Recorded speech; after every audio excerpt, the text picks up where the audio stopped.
hello' বন্ধুসকল নমস্কাৰ মোৰ আজি ভিডিঅ'টোলৈ আপোনালোকক স্বাগতম জনাইছোঁ আজি ধনতেৰছৰ সকলো সমূহ ৰাজ্যলৈ মোৰ ফালৰ পৰা বহুত শুভেচ্ছা আজি ধনতেৰছৰ দিনাখন আমি এটা বলক নতুন এটা আমি ষ্টাৰ্ট কৰোঁ আমি এটা মেডিটেশ্যন ষ্টাৰ্ট কৰোঁ যিটো মেডিটেশ্যন আমাৰ গোটেই জীৱনভৰ সুখ শান্তিৰে ভৰপূৰ কৰি ৰাখিব আমি সদায় পুৱা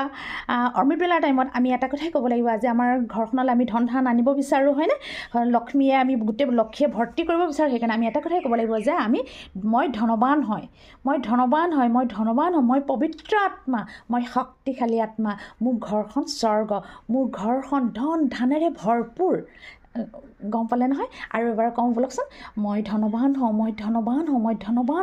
মই শক্তিশালী আত্মা মই পবিত্ৰ আত্মা মই ভাগ্যৱান হয় মোৰ ঘৰখন স্বৰ্গ মোৰ ঘৰখন ধন ধানেৰে ভৰপূৰ মোৰ ঘৰখন ধন ধানেৰে ভৰপূৰ এনেকৈ কওক